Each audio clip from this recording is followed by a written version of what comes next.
Yo voy a manera de intentar utilizar parte de la metodología que han utilizado las dos autoras o coautoras de este libro para hacer un análisis del siglo XIX y del siglo XX, intentar situarnos en la actualidad y en los desafíos hacia adelante, probablemente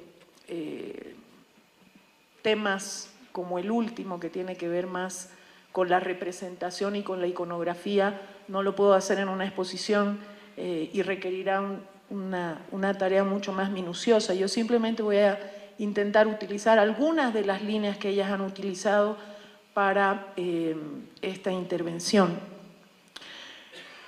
Y el libro utiliza como primera referencia las normas.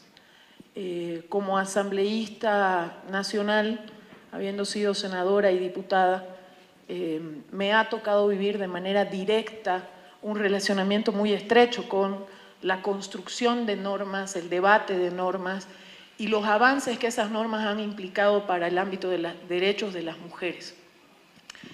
Yo quiero tomar para esto un ejemplo, el tema de la participación política. La Constitución Política del Estado establece de manera muy general, pero fundamental, sin ese punto de partida no estaríamos en la situación que estamos hoy, la paridad como una posibilidad a construirse. En estos 11 años posteriores a la aprobación de la Constitución Política del Estado, 10 años, perdón, en el ámbito nacional, pero también en los ámbitos departamentales y locales, aunque en menor medida, se ha intentado ir consolidando esta paridad en términos de uno de los ámbitos, que es la participación política de las mujeres. Y otra vez nos chocamos con lo que decían Ana María y Tania, y es que esos avances no son lineales, no son de una vez y para siempre. Las conquistas no se producen en términos lineales y por lo tanto la norma es una parte del asunto, pero requiere mecanismos específicos para ser aplicada cotidianamente. Para que lleguemos a una situación de paridad ha tenido que haber, además de la Constitución Política del Estado, leyes como la del régimen electoral, la del órgano electoral, reglamentación del Tribunal Supremo Electoral que permita que esto se convierte realmente en una situación paritaria en términos de participación política de las mujeres. Un salto enorme frente a la lógica de cuotas, eso siempre lo hemos dicho, la lógica de cuotas desde mi punto de vista personal, inclusive hasta cierto punto, al final de ese proceso, paralizó el avance más acelerado de la participación política real de las mujeres. Lo cual no quiere decir que en su momento, en el inicio del proceso de la lucha por las cuotas, haya sido una mala fórmula o algo que no había que plantear. Pero al final de ese proceso, en los años 90 y principios de los años 2000, era absolutamente insuficiente y, por supuesto, paralizaba la posibilidad de avanzar en una participación política real de las mujeres. Pero además estos avances y retrocesos se dan porque básicamente no estamos hablando de un tema por fuera de una lógica de la lucha por el poder. Y cuando se está luchando por el poder, no se espera a que me lo entreguen, se batalla por el poder. Y en esa batalla por el poder existen contextos que permiten que esos procesos se den más aceleradamente o se ralenticen en cierto momento. Y yo creo que en términos de la participación política de las mujeres, y lo planteo en términos absolutamente críticos, en la Asamblea Constituyente logramos el principio de paridad, pero no lo logramos las mujeres solamente, lo logramos en unas alianzas estratégicas que nos aliaron con la vanguardia de un proceso profundo de transformación del Estado y de la sociedad. Probablemente si las mujeres no hubiéramos tenido la capacidad de alianza con el Pacto de Unidad, con inclusive regionalmente, en el caso nuestro en Santa Cruz, con el Bloque Oriente y con otras organizaciones sociales, las mujeres no hubiéramos logrado los grandes avances que se lograron en la Constitución Política del Estado. Primer tema que yo creo que tiene que ser un aprendizaje o una lección absoluta. Las capacidades de alianza que hemos tenido las mujeres en los últimos 10, 12 años han sido fundamentales para que se avance. Y esas capacidades de alianza tampoco han sido lineales. Se condensaron, se amalgamaron y se fusionaron con otros y con otras muy fuertemente en la Asamblea Constituyente, pero luego también disminuyó esa adhesión y esa capacidad de cohesión con los y las aliadas durante la Asamblea Constituyente. Y eso deberíamos analizarlo, deberíamos tener la capacidad de críticamente ver cuánto hubo un reflujo en esa nuestra capacidad de alianza con otras organizaciones sociales, indígenas, campesinas, interculturales, que indudablemente son la vanguardia de este proceso de transformación estatal. Y creo, sin embargo, que rápidamente, porque un proceso de 5 años es un proceso muy rápido para consolidar paridad. Vean, precisamente esta investigación nos ayuda a ver que para haber consolidado ciertos derechos que estaban escritos en alguna norma y en alguna parte, a veces pasaron procesos de 20, 25, 30 años para que en la realidad se asiente ese derecho.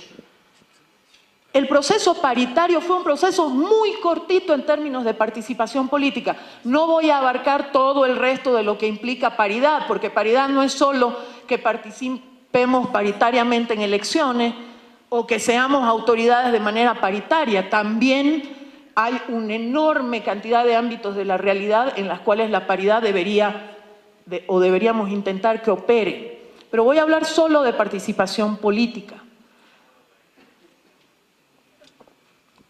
Y ahí les hablaba de las leyes, pero miren ustedes cómo hay una interrelación entre la presencia de mujeres en los ámbitos de toma de decisión y la posibilidad de avance real de un derecho. Yo no creo que sea casualidad que a la cabeza de 2 mujeres en el Tribunal Supremo Electoral se produzca la inmediata reglamentación de la paridad en la participación política. O sea, eso yo no creo que sea casual. La anterior presidenta del Tribunal Supremo Electoral y la actual presidenta del Tribunal Supremo Electoral redactaron o plantearon a sus plenos y fueron aprobados en los plenos de sus tribunales reglamentos que permitieron asentar el derecho político. Sin esos reglamentos probablemente no hubiéramos llegado a la paridad en circunscripciones uninominales, porque la ley no establecía una fórmula cerrada para circunscripciones uninominales. Es el reglamento del Tribunal Supremo Electoral el que logra que en las últimas elecciones, el 2014, se asiente una norma que dé mecanismos concretos para que inclusive en circunscripciones uninominales haya una paridad. Y no paridad entre el titular y la suplente, eso ya estaba, o la titular y el suplente, sino paridad en términos del número de circunscripciones uninominales en cada departamento. Es una fórmula que cuando uno la expone fuera del país dicen, oye, ¿qué hicieron ustedes? ¿Hicieron magia en Bolivia? No, no hicimos magia. Hubo unos procesos de enlace entre la Constitución, la ley y el reglamento que permitieron que se lleve hasta las últimas consecuencias la lógica paritaria en la participación política. Pero todo esto no se hubiera dado si no hubiera habido en la Asamblea Constituyente una posibilidad de alianza de muchas redes de mujeres con organizaciones sociales mixtas que son la vanguardia de este proceso, y si no hubiera habido la voluntad política y la voluntad de esas propias organizaciones de impulsar el avance de los derechos de las mujeres. Y aquí yo vuelvo a mi primera frase. No se puede creer que las conquistas son de una vez y para siempre. Para mí en este ámbito hay retos muy complejos, que probablemente no los estamos viendo muchos y muchas de nosotras, porque como ya nos acostumbramos que en las listas de candidatos a diputados, diputadas, concejales, asambleístas, la mitad son hombres y la mitad son mujeres, creemos que eso sine qua non y sin que hagamos nada más se va a seguir dando. Y una alerta muy importante a la profundización de la democracia y una alerta muy importante a quienes creemos que la paridad es a la democracia lo que la descolonización es a nuestro pueblo boliviano, no podemos dejar de estar alertas. Hay una señal. Estamos hoy en un proceso de preselección de autoridades del órgano judicial. ¿Qué sucede? Que en algunos departamentos no hay suficientes mujeres que se hayan postulado. ¿Qué está pasando? ¿Qué está produciéndose en el tejido social? Nos tenemos que preguntar eso, porque si no nos preguntamos eso, corremos el riesgo de que el 2019 suceda eso en elecciones generales y el 2020 en elecciones departamentales y municipales. ¿Por qué? ¿Por qué? Preguntémonos por qué en este tsunami que ha habido en términos de avance paritario en participación política, hoy nos enfrentamos a un reto y a una situación en la que no todo está ganado. Y sí creo que es un desafío muy importante para todos y para todas. No es un desafío para las mujeres, es un desafío para Estado plurinacional. Es un desafío para hombres y mujeres en el Estado y en la sociedad.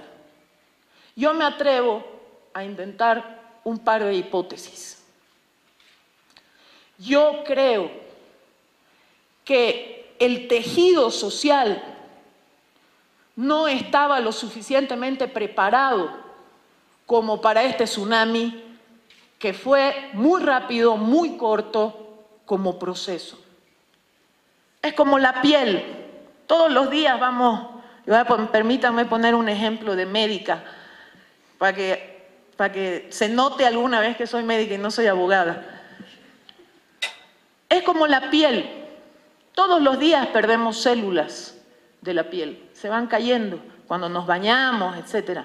Pero la piel va reconstituyendo esas células desde la dermis hacia la epidermis, es decir, desde lo profundo hacia la superficie. El tejido social ha tenido la capacidad para reproducir el liderazgo femenino necesario para cumplir la paridad desde lo profundo desde las capas más profundas de la sociedad hacia la superficie. Yo lo dejo como pregunta, yo creo que no. Que el proceso de exposición de los liderazgos femeninos a las responsabilidades en el ámbito público, nacional, departamental, municipal, etcétera, ha sido mucho más acelerado de lo que las capas profundas de la sociedad han podido reproducir el liderazgo femenino. Ojo, no creo que sea un tema exclusivo del ámbito de las mujeres. Creo que vivimos una época de demasiada intensidad en términos de transformación política que requiere un enorme número de líderes jóvenes, mujeres, indígenas, etcétera, que sigan alimentando el fuego de la transformación estatal y de la sociedad. Pero eso no es definitivo, es decir, ¿qué tenemos que hacer entonces? ¿Quedarnos quietos y decir, ah, bueno, ni modo, retrocederemos, en las próximas elecciones disminuiremos nomás la paridad porque no nos van a alcanzar? ¿Qué tenemos que hacer? Y para mí ahí está el desafío fundamental. Las mujeres, yo lo visualizo como antes de la Asamblea Constituyente y la lógica de paridad, teníamos una barrera de contención y claro, habían liderazgos que estaban construyéndose hacía décadas, décadas de acumulación histórica de mujeres, líderes sindicales, líderes indígenas, académicas, docentes, profesionales, jóvenes, etcétera. Décadas, porque teníamos una camisa de fuerza que no nos permitía llegar al poder, que no nos permitía acceder a los espacios de toma de decisión. Se abre esa barrera y entramos todas, nos empezamos a preocupar mucho de cómo íbamos a tomar la decisión, cómo íbamos a modificar la ley, qué íbamos a hacer, a discutir, a debatir con los otros sectores de la sociedad, etcétera. Pero nadie se quedó cuidando que en la fuente, en la matriz de esa generación de liderazgo femenino, se siga produciendo nuevas generaciones, y creo que es algo sobre lo que tenemos que poner mayor atención en los próximos meses, años. Es un desafío muy importante, muy importante. Y no se trata solamente de poner atención sobre aquellas organizaciones específicamente de mujeres. Hay mujeres en las organizaciones mixtas que siguen batallando por la paridad en su organización. Claro, en organizaciones específicas de mujeres, donde todas somos mujeres, no es esa la batalla son otras. Pero en las organizaciones mixtas, y en organizaciones mixtas yo me pregunto, y no sé si en otros ámbitos ustedes han podido ver algunos detalles de eso en la investigación, ¿cómo se puede entender que una organización como los gremiales, y digo los, miren, debería decir las gremiales, donde el 80 y tantos % de las integrantes de esas organizaciones son mujeres, las dirigencias son mayoritariamente masculinas? Veamos, aquí en La Paz, en El Alto, en Santa Cruz, en cualquier parte de nuestro país, siguen siendo liderazgos masculinos conduciendo organizaciones mixtas donde la gran mayoría son mujeres. Por eso creo que es un desafío ahora ir a las capas profundas de ese tejido social para empujar la posibilidad de que nuevas mujeres asuman el reto en lo venidero de la responsabilidad que implica la paridad en términos de la participación política. Y no creo, sinceramente lo digo, que se haga desde la formalidad de la norma eso. O sea, ya ahí creo que la norma no llega. En el tejido social no es la norma la que determina la realidad. La realidad se determina a través de la construcción de prácticas diferentes y no de normativa. Una ley no va a mandar a que un sindicato se maneje de una u otra manera. Y de ahí hoy se constituyen los liderazgos y las posibles diputadas, senadoras, concejalas, asambleístas departamentales. Ya no salen solo y exclusivamente los partidos políticos, salen de las organizaciones sociales. Y ahí es donde en ese tejido social es donde se tiene que actuar. Yo veo un enorme desafío hacia adelante. Pero también quiero decir que a veces no celebramos suficiente los goles, digamos, ¿no? Y es una característica de esta época, porque es una época muy acelerada en términos de transformación. No podemos dejar de recordarnos a nosotros mismos que somos el segundo país en el mundo en términos de participación política de las mujeres en sus espacios legislativos. Porque ese es un gol que lo tenemos que cuidar. O sea, no nos tenemos que quedar sentados creyendo que eso va a ser eternamente así si no hacemos nada. Pero no podemos dejar de entender que es este proceso de transformación estatal el que ha logrado, a través de una alianza entre organizaciones sociales, de una decisión política de un presidente como el presidente Evo Morales, para que esto avance. Hay compañeras que cada vez que yo digo eso me dicen, bueno, Gabriela, pero aquí no es porque Evo Morales nos regaló este avance que se avanzó. Somos las propias mujeres las que hemos conseguido eso. Yo creo que son ambas cosas. Sin una no hay la otra y sin la otra no hay una. Es decir, sin decisión política, sin capacidad de que una estructura política en gobierno tome decisiones favorables a los derechos de las mujeres, es imposible avanzar. Y obviamente sin una base social que exige al gobernante avanzar, tampoco se puede avanzar.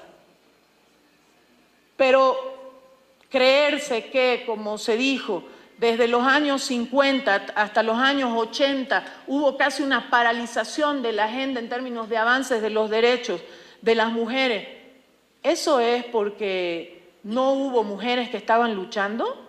No, es porque no hubo una voluntad en términos de Estado de transformar esas posibilidades, de hacerlas avanzar. Entonces creo que hay una complementación ahí necesaria. Voy a poner un segundo ejemplo que es también una de las líneas que utiliza el libro para entender a las mujeres en la historia, y es el tema de la violencia.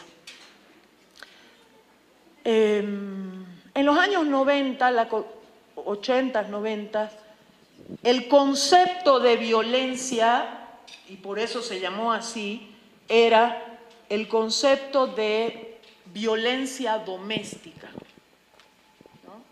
Que desde nuestro punto de vista ha sido ampliamente superado por la Ley 348. Y claro, otra vez, los avances no son lineales, una norma no transforma la realidad automáticamente. Y mucha gente decía, los medios de comunicación inclusive, nos decían, entonces, si aprobando una ley como la 348, un año después o 2 años después, el número de feminicidios o de hechos de violencia contra las mujeres ha aumentado, quiere decir que la ley no sirve para nada. Claro, en este debate, que es un debate una lucha por el poder nuevamente, no se puede explicar la realidad a través de la norma automáticamente. Y aquí yo tengo una precisión que me parece importantísima hacer. Yo como legisladora tenía la certeza absoluta de que aprobando la Ley 348 no habíamos terminado de caminar el sendero normativo suficiente para transformar la realidad. ¿Por qué? Y es por una razón muy sencilla. La Ley 348 es como un parteaguas en un sistema penal en el que todo está diseñado para que no haya justicia. Entonces, ¿qué vamos a pretender? ¿Que los hechos penales descritos en la Ley 348 se manejen en una isla? No, La aplicación de la Ley 348 está rodeada por un sistema penal que no es eficiente en la otorgación de justicia. Y no va a haber una excepción con la Ley 348. Pero claro, no todo es automático. ¿Qué teníamos que hacer? Había dos opciones. Aprobar la 348, abrir la brecha y esperar a que se complemente con una modificación estructural del sistema penal, que fue la opción que escogimos, o la otra opción era no aprobar la Ley 348, no dar esa batalla, esperar simplemente la batalla del Código del Sistema Penal. Y creo que tomamos la mejor decisión, y voy a decir por qué. Y aquí quiero introducir otro elemento de las transformaciones de las que han venido hablando las compañeras en sus presentaciones. No solo la transformación no es lineal en términos de derechos, sino que es posible que los derechos que nosotros peleamos como mujeres puedan generar una transformación estructural en el ámbito del Estado, más allá de beneficiar solo a las mujeres. Es decir, a través de una ley como la Ley 348, se construyeron mecanismos, instrumentos concretos, medidas de protección que creamos para la Ley 348, que hoy tiñen todo el Código del Sistema Penal.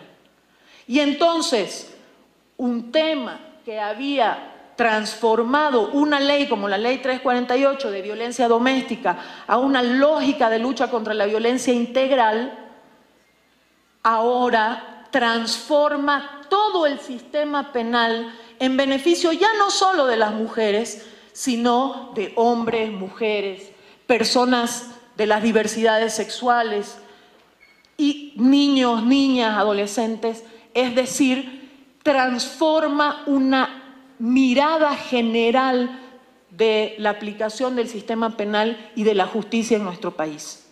Por lo tanto, yo creo que la mejor decisión que podríamos haber tomado es que la 348 sea esa